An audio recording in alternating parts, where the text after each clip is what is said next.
আপনার আমার জীবনের হেদায়াত, অন্ধতাকে দূর করে আলোর পথে চলার নাম কোরআন। আর সেই হেদায়েতের দরজা খুলতে গেলে তার চাবির নাম হচ্ছে ফাতিহা। যদি কেউ ফাতিহাকে ঠিক না রাখে তার দ্বারা হেদায়েতের দরজা খুলবে না। সূরা ফাতিহা নিজেই বলেছেন, ইহদিনাস সিরাতাল মুস্তাকিম, হে আল্লাহ তুমি আমাকে সিধা সরল পথ দেখাও।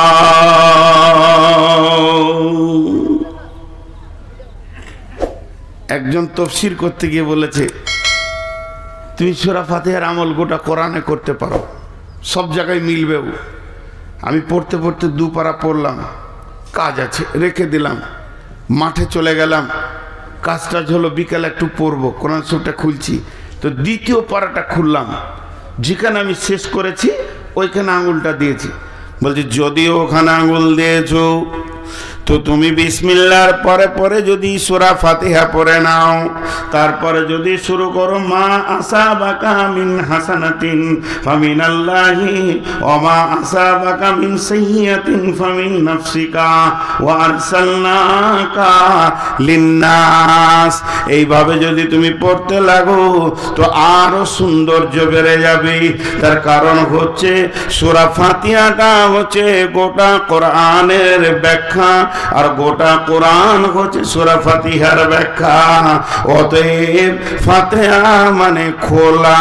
যেমন এবার তাফসীরে বলতে শুরু করলেন, যদি তুমি সূরা ফাতিহাকে ঠিক মতো আমল করো, যদি তুমি সূরা ফাতিহাকে ঠিক মতো আমল করো, পড়াশোনা করো, তাহলে তোমার জন্য সাতটা আসমানের দরজা খুলে যাবে, জান্নাতের 8টা গেট খুলে যাবে, আল্লাহর হৃদয়টা তোমার জন্য খুলে যাবে, তুমি জান্নাত পাবে, আল্লাহকে পাবে, কোনো আসমানে তোমাকে আটকাবে না। এরই জন্য এর নাম ফাতিহা। খুলো, তুমি খালি খুলতে থাকো, খুলতে থাকো, খুলতে থাকো। এমন চাবি তোমাকে দেয়া হয়েছে সূরা ফাতিহা। জি, এই ফাতিহা আর একটা নাম যদি ফাতাহ লেন, মুফাসসিররা বলছেন যদি তুমি ওটা ফাতাহ শব্দ লাও তো এর মানে দাঁড়াবে বিজয়ী। বিজয়ী, বিজয়ী মানে আপনার সঙ্গে আমার লড়াই চলছে, আপনারা বর্ডারে বাস করছেন, মানে মুর্শিদাবাদ নদিয়া লড়াই চলছে, বিজয়ী পতাকা তুল্যকে মুর্শিদাবাদ, বিজয়ী পতাকা তুল্যকে নাম নদিয়া, তো বিজয়ী। ফাতাহ মানে বিজয়ী। যদি ফাতাহ মানে লাও তাহলে প্রথমে তুমি আল্লাহকে বিজয়ী করবে, আল্লাহর দিলকে জয় করবে, আল্লাহর মহব্বত জয় করবে, আল্লাহর রেজামন্দি জয় করবে, আল্লাহর রহমতকে জয় করবে। এরপরে 7 আসমানকে ভেদ করে সিদরাতুল মুনতাহা ভেদ করে আরশের নিচে, আরশের ছাদের নিচে রয়েছে জান্নাতুল ফেরদাউস। সমস্ত জান্নাতকে তুমি বিজয়ী করবে, তোমার জন্যে আর জান্নাতের টেনশন থাকবে না।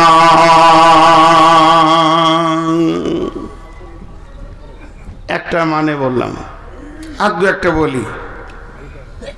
সূরা ফাতিহার আর একটা নাম হচ্ছে সূরাতুদ দুআ।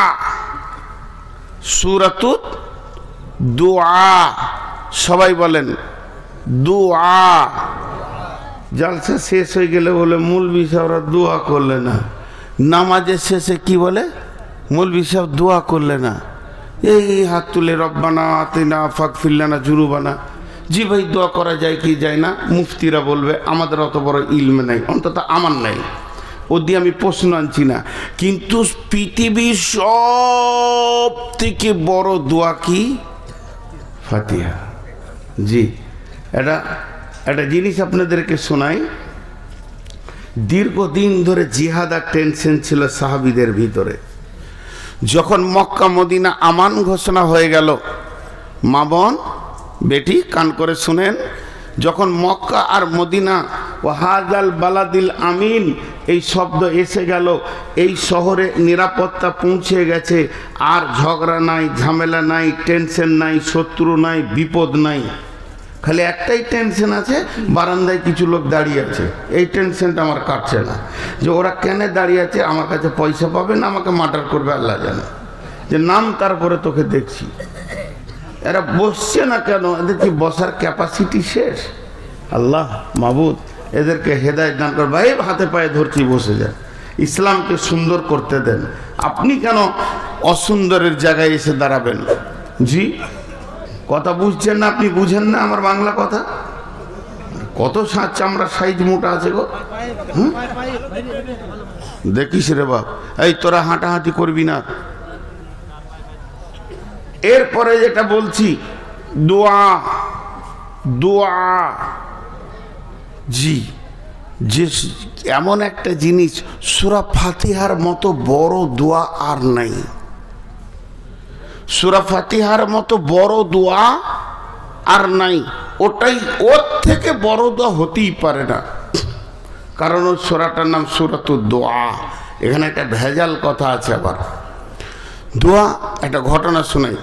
যখন মক্কা মদিনা ফাতে হয়ে গেল, তো আনসারি যারা, আনসার মানে মদদ করনেওয়ালা, এরা চাষ করতে ভালোবাসত, খুব চাষি।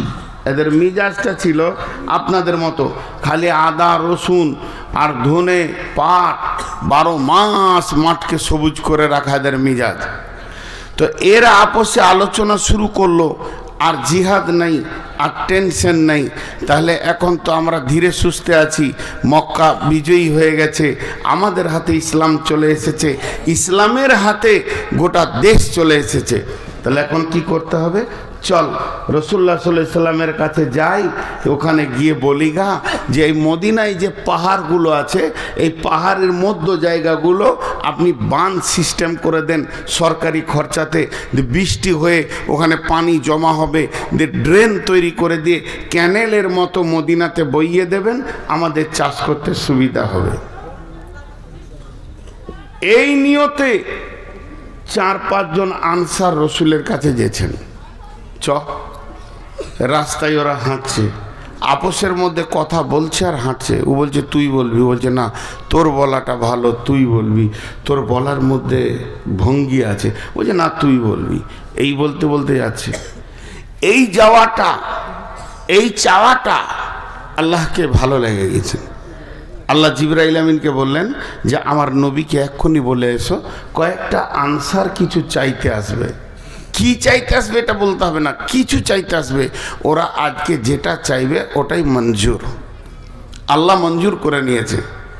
এবার বলেন, যেই জিবরাইল আমিন চলে গেলেন, আর মসজিদের মেন গেটে 5-7 জন কি 8-10 জন ঢুকছে, তো রসুল মুচকি হাসছে যে এদেরই খবরটা এইমাত্র পেলাম। তা আল্লাহ রসুল মুচকি হাসছেন। রাসূলুল্লাহ সাল্লামের এত দিলের ভিতরে আনন্দ পৌঁছে গেছে যে উনি থাকতে পারছেন না, হাসছেন আর বলছে এসো এসো। ও বলছে তুই বল, ও বলছে তুই বল। নবীজি বলছেন শোনো, তোমাদের আগে আমি মুখ খুলে দিলাম, তোমরা ভেবে দেখো, তোমরা নিশ্চয়ই আমার কাছে কিছু চাইতে এসেছো। তবে শুনে নাও, তোমাদের চাওয়ার ব্যাপারে আমাদের রব এত আনন্দ হয়েছে, আজকের দিনে তোমরা যেটাই চাইবে ওটাই কবুল হয়ে যাবে। আমাকে না বলতে মানা করে দিয়েছে, তোমরা চাও এবার। ওরা মাথাটা নামিয়ে দিয়ে একে অপরের এরকম করে তাকাইছে আর মুচকে মুচকে হাসছে যে আমাদের প্রতি আল্লাহ খুশি আছে। এটা কত বড় আনন্দের বিষয়, কত বড় আনন্দের বিষয়। তখন বিশ্বনবীকে বলছেন, ইয়া রাসূলুল্লাহ, ইয়া হাবিবাল্লাহ, দয়ার নবী গো, আমরা সত্যি কথা চাইতে এসেছিলাম, তবে আমাদের তো জানা ছিল না আমাদের চাওয়ার ব্যাপারে স্বয়ং আল্লাহ রাজি আছেন। তবে এখন যখন জানতে পেরেছি, আমাদেরকে কিছু সময় দেন, আমরা একটু মসজিদের ভিতরে আপোষ করে নি, আলোচনা করে নি কোন জিনিসটা চাইলে ভালো হবে। এবার শুনে নিয়েছে আল্লাহ রাজি, যারা মাল চেঞ্জ করবে। এবার বুঝতে পেরেছেন? চালা নবীজি বললেন, যাও চিন্তা ভাবনা করেই বলো। কিছুক্ষণ চুপ করে বসে থেকে আপোষের মধ্যে আলোচনা করে এসে বলছেন, দেখেন এদের সাহাবারা জেলা মাজমাইদের জীবনটা কত সুন্দর। দেখেন আগে সত্য, সব সত্য বলছে। ইয়া রাসূলুল্লাহ, আমরা নিয়ত করেছিলাম যে এখানে একটা ড্রাম তৈরি হবে মদিনাতে, সেখান থেকে ছেঁচের ব্যবস্থা হবে। আর যখন শুনলাম আল্লাহ রাজি হয়ে গেছে, তখন আর এই নদী আর ড্রাম পৃথিবীর কিছু প্রয়োজন নাই। আপনি দোয়া করে দেন ওই ড্রেনটা যেন আল্লাহ আমাদেরকে জান্নাতে বইয়ে দেন। মানে ব্যাকে জান্নাত চাইছে। নবীজি বললেন, যাও মঞ্জুর হয়ে গেছে। চলে গেলেন ওরা খুশি হয়ে, মঞ্জুর হয়ে গেছে, খুশি হয়ে চলে গেলেন। তার মানে একটা জিনিস হচ্ছে, যদিও ভিখারি আমরা, তবুও চাইতে জানি না। চাওয়ারও ভঙ্গি আলাদা হতে হবে, চাওয়ারও কোয়ালিটি আলাদা হতে হবে, কিভাবে চাইতে হবে এটাও জানা দরকার আছে। তো সব থেকে বড় দোয়া হলো হেদায়েত। আমরা যদি এখন আল্লাহর কাছে কিছু চাই, হাজি ভাই 100টা চাইলে একটা দিবে, একটা চাইলে একটা দিবে, 20টা চাইলে একটা দিবে, 10টা চাইলে একটা দিবে। কি নেবেন? কি নেবেন? হেদায়েত। কি নেব? হেদায়েত। আর ওইটাই সূরা ফাতিহাতে আছে, ইহদিনাস সিরাতাল মুস্তাকিম। যে হেদায়েত পেল সে সব কিছু পেয়ে গেল। যে হেদায়েত পেল সে পৃথিবীর সমস্ত জিনিসকে লুটে নিল, আখিরাতের সমস্তকে লুটে নিল, কবরের যত ভালো সম্পদ আছে সব জিনিসকে লুটে নিল। আর যে দুনিয়াতে টাকা পেল, পয়সা পেল, জমি পেল, জায়গা পেল, পুকুর পেল, বাগান পেল, বিবি পেল, ছেলে পেল, মেয়ে পেল, আর নাতি নাতনিতে ঘর ভরে গেল, সোনা দানা টাকা পয়সাতে ভর্তি হয়ে গেল, কিন্তু হেদায়াত পেল না। ওর থেকে কুকুর শুকর অনেক গুণে ভালো। আল্লাহ বলেছেন, উলাইকা কাল আনাম বাল হুম আজাল। তোরা চতুষ্পদ প্রাণীর থেকেও নিকৃষ্ট।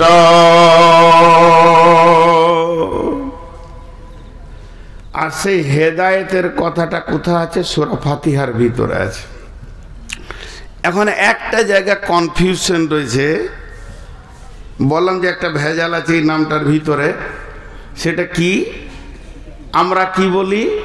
রাসূলুল্লাহ সাল্লাল্লাহু আলাইহি ওয়াসাল্লাম বলেছেন, লা সালাতা লিমান লাম ইয়াকরাউ বিফাতিহাতিল কিতাব। ওই নামাজটা হবে না যে নামাজে সূরা ফাতিহা নাই। সুন্নত, নফল, অজি, আপনার কি না সুন্নতে মক্কাদা, গায়ের মক্কাদা, যত নামাজ আছে, যে সলাতি হোক না কেন, ওই সলাতে কি লাগবে? জোরে বলেন, কি লাগবে? সূরা ফাতিহা। যদি কেউ সূরা ফাতিহা না পড়ে, ও নামাজ হবে না। সূরা ফাতিহা পড়তেই হবে এবং প্রতিটি রিকাতে পড়তে হবে। ভেজাল চুকে গেল।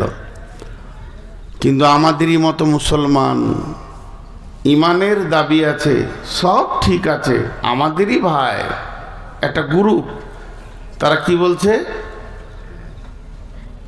وَإِذَا قُرِئَ الْقُرْآنُ فَاسْتَمِعُوا وَأَنصِتُوا فَاسْتَمِعُوا لَهُ وَأَنصِتُوا لَعَلَّكُمْ تُرْحَمُونَ। হে বিশ্ববাসী, যখন কেউ কোরআন পড়বে, ওই কোরআন যখন সে পড়বে তুমি ধৈর্য ধরে চুপ করে শুনবে, তাহলে আল্লাহর রহমত নাজিল হবে। এটা কোরআন। খুব ধৈর্য ধরে বোঝা, এখানটা একটু চেষ্টা করেন, আমি কতটা দিতে পারবো জানি না।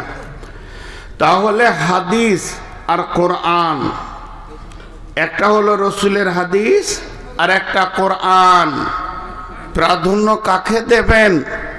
কোরআন কি দিব? কোরআন আমাদের আগে থাকবে। তাহলে কোরআনকে মেনে আমরা চুপ থাকবো। ইমাম যখন সূরা ফাতিহা পড়বে তখন আমরা পড়ব না, আমরা চুপচাপ শুনবো। এখন আমার একটা প্রশ্নটা হচ্ছে, আমি জানতে চাইছি, আমার জ্ঞান কম, বুদ্ধি কম, এই জন্যে জানতে চাইছি। আল্লাহ তাবারাক ওয়া তাআলা গোটা কোরআনটা ওয়াকফ করেছেন বিশ্ব নবীর ওপরে এবং বলেছেন ওয়া ইন্নাকা লাআলা খুলকিন আযীম। এই গোটা কোরআনটা হলো বিশ্ব নবীর চরিত্র। শুধু তাই নয়, আল্লাহর নবী বিসমিল্লাহ থেকে মিনাল জিন্নাতি ওয়ান নাস পর্যন্ত গোটা কোরআনের শুধু হাফিজ নয়, কি বলতে চাইছেন অভ্যন্তরীণ থেকে নিয়ে গভীর তথ্য পর্যন্ত আল্লাহ তার দিলে ভরে দিয়েছেন। তাহলে ওই যে আয়াতটা ওয়া ইযা কুরিয়া আলাইহিমুল কুরআন ওয়া আনসিতু, যে আয়াতটা লাআল্লাকুম তুরহামুন, তোমরা চুপ করে শোনো যাতে করে তোমাদের উপরে রহমত নাজিল হবে। একবার নয়, হাজার বার আল্লাহর কসম দিয়ে বলবো, এই আয়াতটা বিশ্বনবী পড়েছেন, এই আয়াতটা বিশ্বনবী ব্যাখ্যা জানেন, এই আয়াতটাকে আল্লাহর নবী মুখস্থ ছিল, এই আয়াতটা কেন আল্লাহ বলেছেন সেটাও আমার নবী জানতেন। এতটা জানার পরেও নবী জির মুখে বার হচ্ছে কি লা সালাতা লিমান লাম ইয়াকরাউ বিফাতিহাতিল কিতাব, তোমার নামাজ হবে না যতক্ষণ না তুমি সূরা ফাতিহা না পড়বে। শুনে নিলে হবে না, পড়ার কথা বলা হয়েছে। লিমান লাম ইয়াকরাউ আও আও আসমাও, শুনলেও হবে, যদি বলে দিতেন পড়লে হবে, পড়তে হবে আর শুনলেও হবে, তাহলে বলা যেত যে হ্যাঁ সূরা ফাতিহাটা শুনে নাও। কিন্তু আকরাও, যতক্ষণ না তুমি পড়বে, লা সালাত বলা হয়েছে, নামাজ হবে না। তাহলে আল্লাহ নবী এই আয়াতটাকে কি মানেন নাই? নাউজুবিল্লাহ নাউজুবিল্লাহ নাউজুবিল্লাহ নাউজুবিল্লাহ সুম্মা নাউজুবিল্লাহ মেনেছেন। এবার আসেন, আপনারা আমার সঙ্গে একটু ধ্যান দিয়ে শুনবেন। আমি যেটা ধরে আছি এটা কি? সবাই বলেন এটা কি? এটা কি? এটা তো চুল। এটা কি? এটা কি? কে বললে এটা চুল নয়? এই জায়গায় থাকলে চুল, এখানে আসলে দাড়ি, জিনিসটা এক।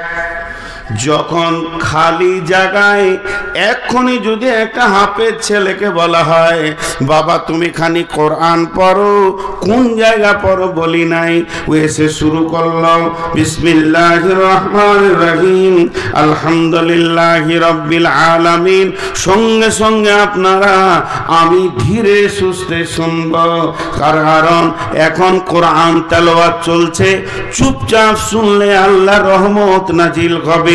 কিন্তু এই সূরা ফাতিহাটা যখন নামাজের ভিতরে পড়া হবে তখন আর কোরআন থাকে না, তখন সূরাটার নাম হয়ে যায় সূরাতুদ দুআ। তখন ও আর কোরআনের জায়গায় থাকে না, এখানে থাকে না, এখানে চলে আসে, ওর নামটা চেঞ্জ হয়ে গেল। এতক্ষণ ছিল কোরআন স্টেজে, আর যখনই নামাজে শুরু হলো ওর নাম কি হয়ে গেল? দোয়া। কারণ আল্লাহ বলছেন, বিশ্বনবী যখন 5 ওয়াক্তের নামাজ নিয়ে আসলেন তখন সাহাবীরা প্রশ্ন করলেন, মা সালাত, নামাজ কি? আল্লাহ নবী বললেন, ইস্তাইনু বিসসবরি ওয়াস সালাহ, ধৈর্য এবং নামাজের ভিতর দিয়ে আল্লাহর কাছে চাও। আল্লাহর কাছে চাওয়া পাওয়ার মিডিয়ার নাম হলো সালাত। অর্থাৎ আপনি মসজিদ চললেন এখন উজু করে, আমি যদি জিজ্ঞেস করি কোথায় চললেন, তো বললেন নামাজ পড়তে। আরেকজনকে জিজ্ঞেস করছি কোথায় চললে, তো বলছে যে সালাত পড়তে। আরেকজনকে জিজ্ঞেস করছি কি করতে গেছে, যে উজু করে, তো ও সাদা করে বাংলায় বলছে কিছু চাইতে চললাম বাদশার কাছে। ভুল বলেছে, ও তো চাইতেই গেছে। আমি এখন উমরা ট্রাভেলস নিয়ে লোক নিয়ে যাওয়া আসা করি। আমার যারা বন্ধু বান্ধব আছে ওরা বলে, তোকে আল্লাহ টাকা দিয়েছে তো ঘন ঘন খালি উমরা করছি রে। আমরা কে বললে? আমি গরিব বলি বারে বারে গেছি বাদশার দরবারে ভিক্ষা চাইতে, তোদের দরকার নাই বলি ঘরে শুয়ে আছিস। তো কোনো লোক যদি উজু করে মসজিদের দিকে যায় আর ওকে যদি বলা হয় এই কোথায় চললে, ও যদি বলে আমি বাদশার দরে ফকির ভিক্ষা করতে চললাম, তো ভুল বললেও কোরআনের আয়াত বলেছে ইস্তাইনু বিসসবরি ওয়াস সালাহ। অতএব নামাজে যখন আমরা দাঁড়িয়ে যাই তখন ওই সূরাটার নাম কি হয়ে যায়? দোয়া। অতএব সবাই বললে অসুবিধা নাই। এরই জন্য বিশ্বনবী বলেছেন যে তোমাদের নামাজ হবে না যতক্ষণ পর্যন্ত তোমরা সূরা ফাতিহা না পড়বে। তাহলে সূরাতুদ দোয়া। এরপরে আসেন আর একটা নামের কথা বলি, ওটাকে বলা হয়েছে সূরা সাবা মাসানি, 7 আয়াতের সূরা। আর বলা হয়েছে সূরাতুল কাঞ্জ। কাঞ্জ মানে হচ্ছে গোডাউন, মালে পরিপূর্ণ আছে যে ঘরটা, ওইটা হচ্ছে গোডাউন। আল্লাহ সূরা ফাতিহার ভিতরে সম্পদের গোডাউনকে ভরে দিয়েছে। সূরা ফাতিহার আর একটা নাম হলো সূরাতুত তাফসীর। গোটা কোরআনের তাফসীর হলো সূরা ফাতিহা। শুধু তাই নয়, সূরাতুস শিফা, এই সূরাটার নাম মহা ঔষধ। এর মতো ঔষধ পৃথিবীতে কিছু নাই। এমন একটা সূরা, যত বড়ই রোগ হোক না কেন, যত জটিল রোগ হোক না কেন, এই সূরাটা পড়ে যদি পানিতে পুঁগনি রোগীকে পান করানো যায় তাহলে ও রোগ সেরে যাবে।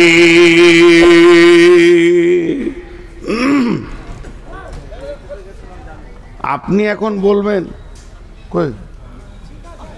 কোথায় গেল পানির বোতলটা, কোথায় গেল? ওরে সুবহানাল্লাহ, ওদের গেল কি করে? কঠিন জায়গায় এসেছি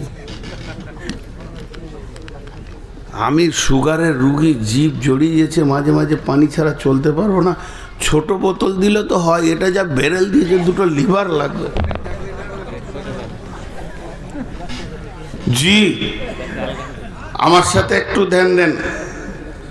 শিফা, যদি আপনার আমার ঈমান থাকে 100-তে 100, আপনার আমার ঈমান যদি থাকে 100-তে 100, ঈমান যদি থাকে 100-তে 100, তা আল্লাহর কসম দিয়ে বলা যেতে পারে জটিল থেকে জটিল রোগ চলে যাবে। এটা কত বড় শিফা বন্ধুরে, সূরাতুস শিফা। আপনি আমি বললেন আমার ছেলেটা অসুস্থ, মেয়েটা অসুস্থ, একটু পানি পরে দেন। বিসমিল্লাহির রহমানির রহিম বিড়বিড় বিড়বিড় করে ইমাম সাহেব করে ফুঁক মেরে দেয়। আপনি ভাবছেন না জানি কি দোয়া পড়ে, এটা কোনো দোয়া নয়। আপনি ওপরে ফুঁক দিলে কাজ হয়ে যাবে। এটা হলো সূরাতুল ফাতিহা। এই সূরাটার নাম সূরাতুস শিফা। কোনো মেয়েকে, কোনো যুবককে জিনে বিরক্ত করছে, ওই মেয়েটি এখন সুস্থ আছে, জিনটা এখন নাই, ওকে মেয়েটিকে বসিয়ে দেন। আর বসিয়ে দেওয়ার পর সূরা ফাতিহাটা পড়ে বিসমিল্লাহ বলে ওর মাথাতে আপনি নিয়ত করেন, কে বিরক্ত করছিস, তুই যেখানেই আছিস সেখানে এসে যা। এইটা নিয়ত করে যখনই ফুঁক মেরে দেবেন, ও যদি পৃথিবীর শেষ প্রান্ত চলে যায়, আটলান্টিক মহাসাগরের মধ্যখানেও থাকে, সঙ্গে সঙ্গে রোগীর কাছে এসে হাজিরি দেবে। এর নাম সূরা ফাতিহা। এত পাওয়ার এই ওষুধটা। চলেন আর একটা নাম বলবো। এই সূরাটার নাম উম্মুল কোরআন। উম্মুল কোরআন মানে কোরআনের মা। গোটা কোরআনে 114টি সূরা আছে। সূরা ফাতিহাটা যদি বাদ দিয়ে দেন তাহলে 113টা হবে। এই 113টি সূরা উম্মুল কোরআন। 113টি সূরার মা হলো সূরা ফাতিহা। সূরা বাকারা, সূরা আল ইমরান, সূরা নিসা, সূরা রহমান, সূরা ইয়াসিন, সূরা বানী ইসরাইল, সূরা মুলক, সূরা মারিয়াম, সূরা আপনার যত আছে মিনাল জিন্নাতি ওয়ান নাস পর্যন্ত সমস্ত সূরাগুলি সূরা ফাতিহার পেট থেকে জন্ম নিয়েছে। জেনেলেন 113টি বাচ্চা জন্ম দিয়েছেন সূরা ফাতিহা। যদি আপনি মনে করেন গোটা কোরআনটা তাফসীর করতে করতে করতে করতে করতে করতে নিয়ে এসে সূরা ফাতিহার ভিতরে ভরে দিব, গোটা কোরআনটা সূরা ফাতিহায় ঢুকে যাবে।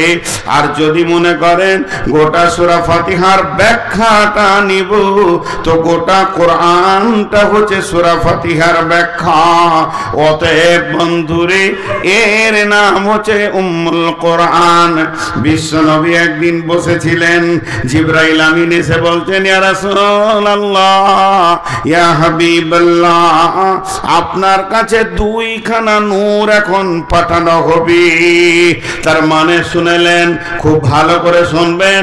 এই গোটা কোরআনটা যে আসমান থেকে এসেছে, জিবরাইল রাসূলের কাছে এসেছেন, আবার আল্লাহর কাছে গেছেন, আবার রাসূলের কাছে এসেছেন, আবার আল্লাহর কাছে গেছেন। এইভাবে যাওয়া আসা, আসা যাওয়া, আসা যাওয়া, আসা যাওয়া, আসা যাওয়া করে গোটা কোরআনটা এসেছে বন্ধুরে। সেটা একটা রাস্তা আলাদা আছে, ওই রাস্তায় পৃথিবীর কেউ হাঁটেনি, কোনো ফেরেশতা যায়নি। ওটা একটা এমন পবিত্র রাস্তা যেদিকে কোরআনকে আনা হয়েছে। কিন্তু শুনলেন, ওই রাস্তাতে সূরা ফাতিহাকে আনা হয়নি। একটা দরজা স্পেশাল করে আসমানের খোলা হয়েছে এবং জিবরাইলকে বাদ দিয়ে অন্য ফেরেশতা দিয়ে আল্লাহ সূরা ফাতিহাকে নবীজির কাছে পৌঁছেছেন। তবে জিবরাইল আমিন বলেছিলেন, ইয়া রাসূলুল্লাহ, আল্লাহ আপনাকে 2খানা নূর দেবেন। এই নূরে আপনার উম্মতরা আলোকিত হয়ে যাবে, আপনি আলোকিত হয়ে যাবেন। সেই নূর দুটির জন্য জান্নাতের স্পেশাল দরজা খোলা হবে।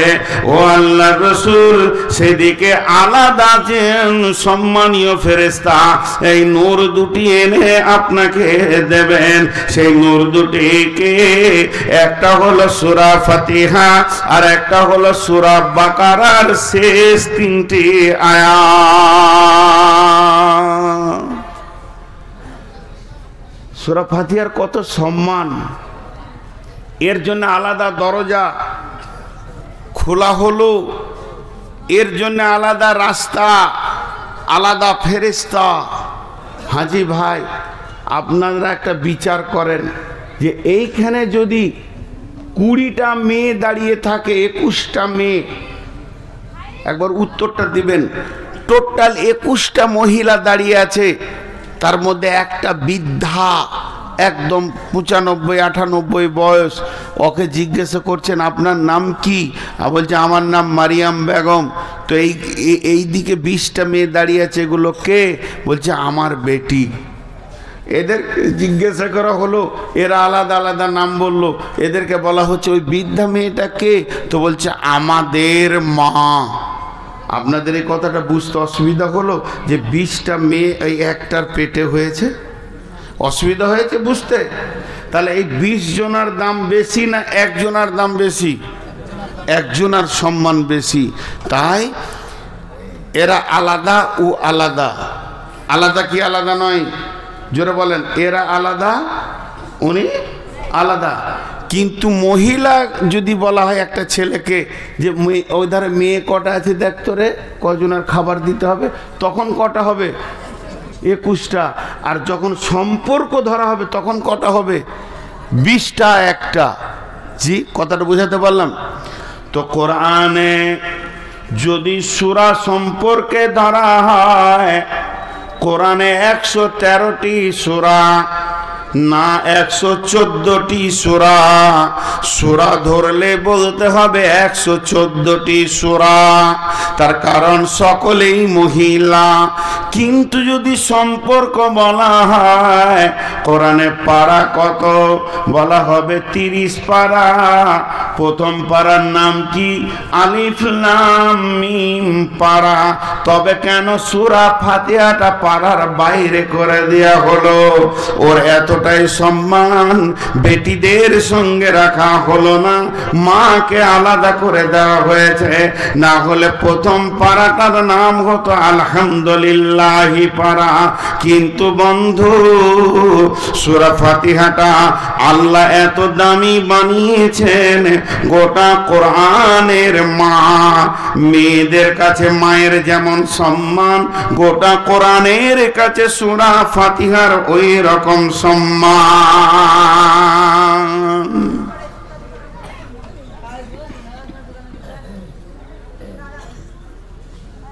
এবার বলেন, প্রথম আয়াতটা শুরু করি। বিসমিল্লাহির রহমানির রহিম। আলহামদুলিল্লাহি রাব্বিল আলামিন। জি, প্রথম আয়াতটা সবাই আমরা পড়ি একবার। আল্লাহ খুশি হবেন, আর আল্লাহকে রাজি করার উদ্দেশ্যে জোরে সাউন্ডে পড়ব। আলহামদুলিল্লাহি রাব্বিল আলামিন। সমস্ত প্রশংসা কার? সেই আল্লাহ কি? से अल्लाह की सारा पृथ्वी के पालने वाला। रब माने पालने वाला।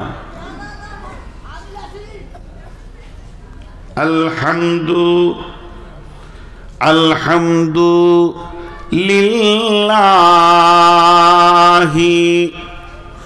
समस्त प्रशंसा सम्मान, যত রকম গর্ব, যত রকম গর্ব, যত রকম অহংকার, সব কিছু সমষ্টি যিনি একচ্ছত্র মালিকানার প্রশংসা রাখে, তিনি হলেন আল্লাহ।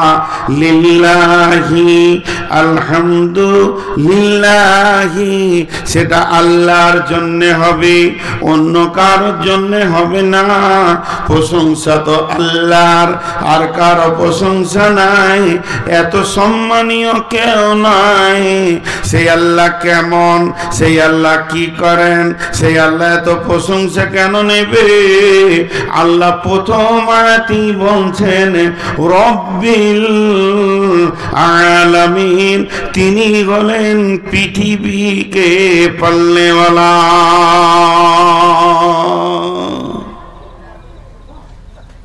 মালাকুম, কি হলো রে ভাই, সব পালাইছে কেন?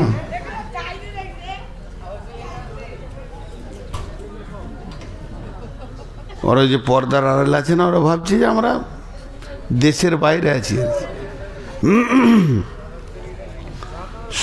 সমস্ত প্রশংসা কার? তিনি কি করেন? সারা পৃথিবীকে পালনেওয়ালা। জি, সারা পৃথিবীকে তিনি পালনেওয়ালা।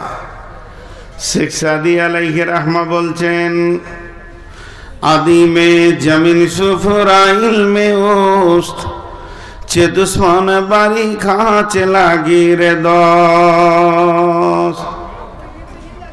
মা আমার, বোন আমার, যদি আমার কোনো বেটির বিয়ে হয়নি, কোনো বৌদ্ধ পুরুষ হালাল পুরুষ তার কাছে আসেনি, তার স্বামী নাই, যদি সন্তান হয়ে যায়, ওই মেয়েটি পৃথিবীতে মুখ দেখাতে পারবে না।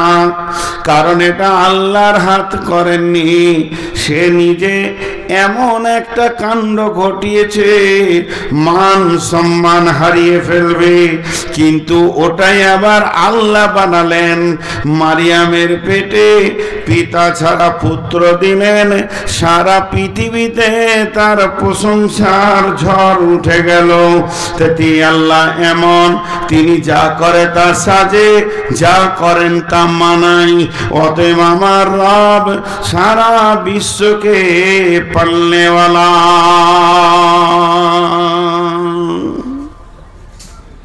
তিনি এত বড় রব, তিনি সব। জি, আজকে দেখেন আল্লাহর কাজ আর আমাদের কাজ। আপনার বাড়িতে আমি খেতে গেছি বা আপনি আমার বাড়ি গেছেন, একটা দস্তরখানা দিয়ে খাঞ্চাতে বিরিয়ানি দিলাম, মুরগির মাংস, গরুর মাংস আর ডিমের ভাজি, গোটা বিরিয়ানিটা ঘি দিয়ে তৈরি, খুব দামি খাবার দিয়েছি। কিন্তু ওই খাবারের পাশে যদি এতটা কপ দেওয়া হয়, পোঁটা খেতে পারবে কেউ? ছুঁড়ে ফেলে দেবে। এতটুকু সহ্য করবে না। যদি আধ হাত দূরেও দেওয়া হয়, এক হাত দূরেও দেওয়া হয়, পৃথিবীর মানুষ খাবে না, এটা মানাবেন না। নবসম্বন্ধী হলে তো বিয়ে হবে না, এমন ভেজাল লেগে যাবে। কিন্তু আমার রবের প্রশংসা দেখেন, এটা হলো আমাদের এমন একটা দরজা, যেদিকে মাছ মাংস ফল ফ্রুট বিরিয়ানি, যেদিকে আপনার কিনা চপ গরম গরম মিষ্টি রসগোল্লা ঢুকছে, তারই কোয়ার্টার ইঞ্চি ওপরে 1 ইঞ্চি হবে না, 1/2 ইঞ্চি হবে না, তার থেকে কম ওপরেই পোঁটার ফ্যাক্টরি বানিয়েছেন আমার রব। যদি আপনার আমার সর্দি হয়ে যায়, নাকটা গড়গড় করবে, মুখ দিয়ে তারপরও খেয়ে যাবে, পৃথিবীর কারো ডিস্টার্ব হবে না। তিনি হলেন বিশ্বকে পালনেওয়ালা। এটা এখানে কেন দিয়েছেন আল্লাহ? এটা পেছনে দিলে ভালো হতো না? খারাপ জিনিস যা হতো ওই দিকে ঘড় ঘড় করে চলে যেত। জি না, এটা হচ্ছে কাস্টম। কাস্টম বুঝেন? কাস্টম বুঝেন না? বর্ডারে বাস করছেন, বাংলাদেশের কোনো লোক ভারতে আসবে, ভারতের কোনো লোক বাংলাদেশ যাবে, তো কাস্টম চেক করে যে খারাপ লোক যেন না চলে আসে, গোটা দেশটা খারাপ হয়ে যাবে। তো এ হলো কাস্টম। আল্লাহ ঠিক যেদিকে আপনার ঢুকবে মাল, তার গেটেই বসিয়ে দিয়েছেন। আপনি সকালবেলায় উঠে চায়ের দোকানে গিয়ে বলছেন, হবিব ভাই একটা কেক দেন তো, কেকটা বের করে দিল। যেই কেকটা ভেঙেছেন, কাস্টমের সিস্টেমটা কত সুন্দর। আপনি নিঃশ্বাস ফেলছিলেন, রানিং হাওয়াটা নিচে দিয়ে নামছিল, যখনই হাঁ করবেন অটোমেটিক নাক ওপর দিকে নিঃশ্বাস নিতে শুরু করবে। কেক থেকে একটা গন্ধ পাওয়া গেল, সঙ্গে সঙ্গে বললেন না এটা খাওয়া যাবে না, নষ্ট হয়ে গেছে। যদি দেহের ভিতরে ঢুকে যায়, গোটা দেহটাকে নষ্ট করে দেবে। রাত্রি 1টা 1:30 জালসা শেষ, ভোর 3টে সময় খাবার আনছে, কত জালসাতে খাবারগুলো নষ্ট হয়ে গেছে।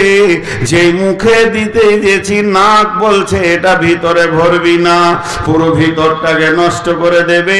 তো আমার রব কত কারিশমা, যেন আমার বান্দার ভিতরে নোংরা পচা না চলে যায়, এরই জন্যে নাকের মতো কাস্টম অফিসকে ঠিক যে বর্ডারে মাল ঢুকবে ওখানেই বসিয়ে রেখেছেন।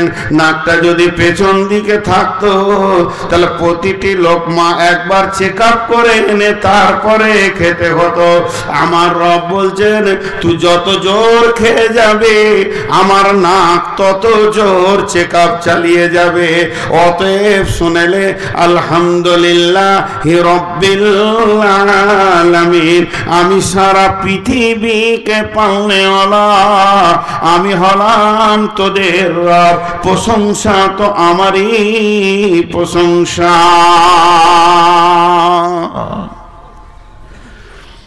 বুঝে এলো? হ্যাঁও বলছে না, নাও বলছে না।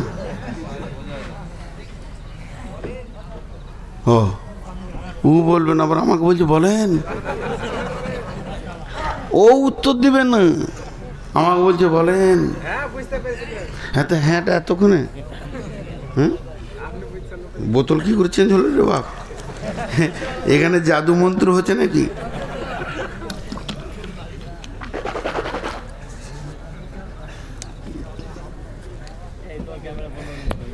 এবার আসেন আরেকটা মজার কথা বলি। আল্লাহ কেমন পারলে ওরা।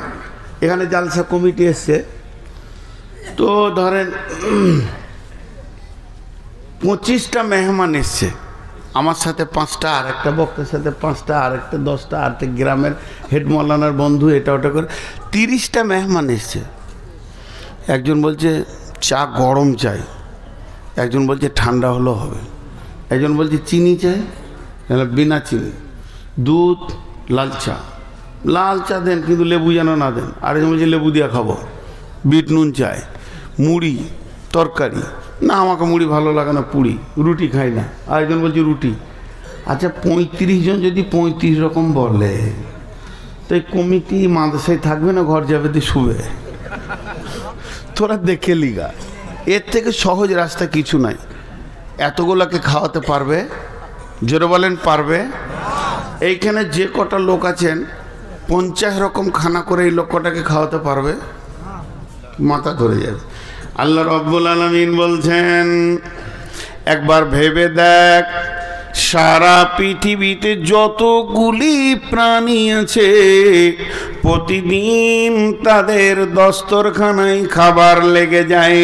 মাতাআল্লাকুম ওয়া লিআনআমিকুম, তোদের জন্য খাবার, তোদের চতুষ্পদ প্রাণীর জন্য খাবার। সাপ যেটা খায় ওটাও আমি বরাদ্দ করি, মাছ যেটা খায় ওটাও বরাদ্দ করি, গাছপালা যেটা খায় সেটা বরাদ্দ করি, মানুষ যেটা খায় ওটা বরাদ্দ করি। আমার দস্তরখানাটা বিছানো আছে পৃথিবীটা আদিমে জমিন সুফরা ইলমে ওস চে দুশ্মন বাড়ি খাঁচ লাগি রে দত। সকালবেলায় পাখিগুলো কিচির মিচির করে বেরিয়ে যায়, আল্লাহর নামে জিকির করে, সন্ধ্যাবেলায় পেট ভরে তারা বাড়ি ফিরে চলে আসে। সমুদ্রের মাছ আর যত জঙ্গলে গাধা, ওট, যত জলহস্তি, তিমি, পৃথিবীর বুকে যত প্রাণী আছে তাদের আমি প্রতিদিন রুজি বরাদ্দ করি। যে কুত্তাকে দেখলে তোরা ইট মারিস তাকেও আমি 3 বেলা খেতে দিই, তোরা তো তার খাবারের জন্য এতটুকু বরাদ্দ করিস না। আমি রব এমন, যত রকম প্রাণী অত রকম খাবারের বরাদ্দ আমার বোর্ডিং থেকে হয়। চলে যা, সবকে বাদ দে, এবার মানুষের ভিতরে আই। একটা বাগানে চলে যা, কোনো আমটা টক বেশি, কোনোটা মিষ্টি বেশি, কোনোটা ফিকা, কোনোটা আধা। যত রকম পৃথিবীতে তোদের রুচি সম্মত মানুষ আছে আমি অত রকম আম তোদের জন্য বানিয়ে দিয়েছি। শরীর খারাপ করবে মিনারেল ওয়াটার খাবে না, বিসলারি খেতে হবে না।